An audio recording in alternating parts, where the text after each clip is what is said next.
Nellore city నియోజకవర్గంలో పార్కుల జాతర కొనసాగుతోంది. 8వ డివిజన్లో 85 లక్షల రూపాయలతో పొట్టి శ్రీరాములు పార్కు ఆధునీకరణ చేశారు. ఈ పొట్టి శ్రీరాములు పార్కును మంత్రి నారాయణ ప్రారంభించారు. ఈ సందర్భంగా పార్కులో జిమ్ చేసి అందరినీ ఉల్లాసపరిచారు. అలాగే చిన్నారులతో ఆటలాడించి జాకెట్లు పంచి సరదాగా గడిపారు.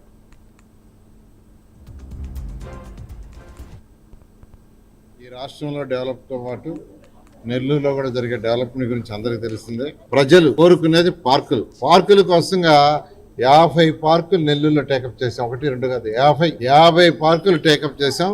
అందులో 45 పార్కులు అయిపోయినాయి. ఈరోజు ఇది చూస్తే ఈ పార్కుని చాలా చక్కగా తయారు చేసి రియల్ ఐఎమ్ వెరీ హ్యాపీ.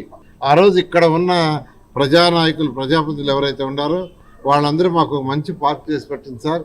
చుట్టుపక్కల ఉన్న పిల్లలకి ఆడుకోవడానికి ఉంటుంది. చాలా చాలా చాలా బాగా చేశారు. వాళ్ళందరినీ అప్రిషియేట్ చేస్తున్నారు. 50 పార్కులు 45 పూర్తయినాయి.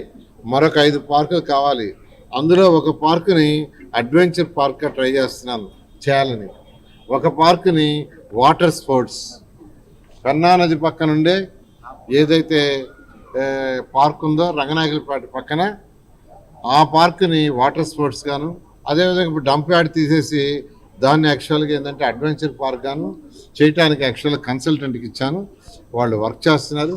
అది పూర్తి అయిపోతే సిటీకి ఒక అడ్వెంచర్ పార్క్ పిల్లలు ఆడుకోవడానికి, ఎంజాయ్ చేయడానికి, అదేవిధంగా వాటర్ స్పోర్ట్స్ చేయడానికి కూడా వస్తుంది. ఈ విధంగా అనేక కార్యక్రమాలు గత ప్రభుత్వం చేసిన అనేక అవకతవకలు ఉన్నా, అదేవిధంగా ఫైనాన్షియల్గా మోస్ట్ ఇండిసిప్లిన్గా చేసిన గత ప్రభుత్వం ఆర్థిక వ్యవస్థను